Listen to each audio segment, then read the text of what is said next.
Hello everyone, class 8 APC books from ML Agrawal exercise 1.5 question number 14. A man donated 1 by 10 of his money to a school. यानी एक व्यक्ति जितना कमाता है अपने कमाई का 1/10 पार्ट एक स्कूल में दान कर देता है। 1/6 of the remaining to a church, और जो बच जाता है उसका 1/6 पार्ट चर्च में दान कर देता है।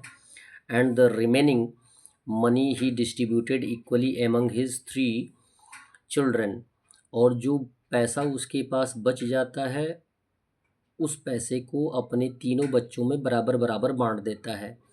इफ़ ईच चाइल्ड गेट्स ₹50,000, यदि उसके तीनों बच्चे में से प्रत्येक बच्चों ने 50,000 पाया, how much money did the money originally have, तो आपको ये बताना है कि कुल कितना पैसा उस व्यक्ति के पास था जिसका कि वह 1/10 पार्ट स्कूल में दान कर देता है, 1/6 पार्ट चर्च में दान कर देता है, और जो बचता है उसे अपने तीनों बच्चों में बराबर बराबर बांट देता है। जबकि एक बच्चे को 50,000 मिलता है तो तीनों बच्चों का मिलाकर कितना हो जाएगा, 50 + 50 + 50 यानी 1,50,000 आ जाएगा। क्लियर है?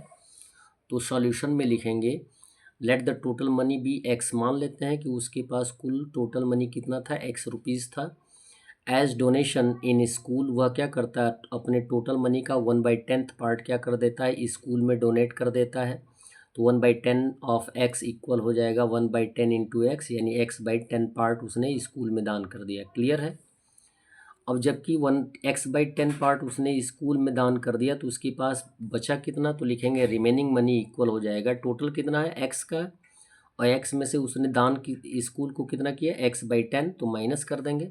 एलसीएम 10 होगा, 10 से होल नंबर में मल्टीप्लाई करेंगे, 10x माइनस एक्स इक्वल हो जाएगा 9x/10, ये हो जाएगा बचा हुआ मनी। अब फिर बचे हुए मनी में से 1/6 पार्ट वो क्या कर देता है, चर्च में दान कर देता है।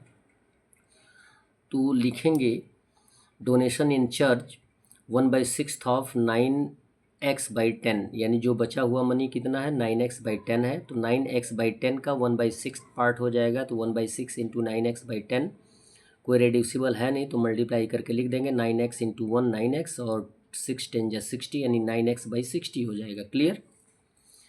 अब रिमेनिंग मनी कितना बचा उसके पास, तो 9x/60 उसने चर्च में दान कर दिया, और टोटल कितना है, अब सॉरी रिमेनिंग मनी कितना, 9x था। 9x/10 में से 9x/60 को हम माइनस कर देंगे, तो रिमेनिंग मनी आ जाएगा 9x/10 माइनस 9x/60। एलसीएम आ जाएगा 60, और 10 से डिवाइड करेंगे 60 में 6 आएगा, 6 से 9 में मल्टीप्लाई करेंगे तो 54x माइनस 9x, और माइनस कर देंगे तो आंसर आ जाएगा 45x/60, ये हो जाएगा बचा हुआ धन।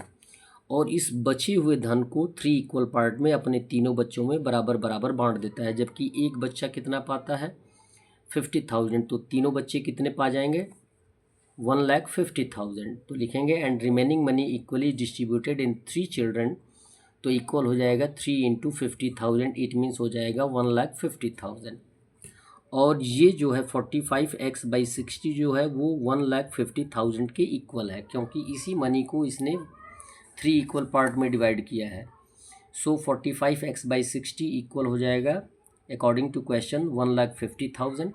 एक्स का वैल्यू हमें फाइंड आउट करना है, तो इन दोनों को ट्रांसफ़र कर देंगे, 60 इंटू में आएगा, 45 डिवीज़न में आएगा, तो एक्स इक्वल लिखेंगे 1,50,000 इंटू 60/45, रेड्यूस कर देंगे, 15 3 जा 45, 15 1 जा 15, यानी 10,000 हो गया, 3 1 जा 3, 20 3 जा 60, 10 से 20 में मल्टीप्लाई कर देंगे तो रुपीज़ आ जाएगा 2 लाख। क्लियर है? यानी एक्स का वैल्यू कितना आ जाएगा, 2 लाख रुपीज़ आ जाएगा, यानी टोटल मनी उसके पास कुल कितना है, 2 लाख रुपीज़। तो लिखेंगे सो ही हैज़ ओरिजिनली ₹2 लाख। धन्यवाद। वीडियो को लाइक करें और चैनल को अवश्य सब्सक्राइब करें। और आपसे मैं बताता चलूँ कि आपके इस चैनल पे ग्रो विद मैथ्स क्लास 8 का भी सॉल्यूशन मिलेगा, प्रोग्रेसिव मैथ्स क्लास 7th का भी सॉल्यूशन मिलेगा। धन्यवाद।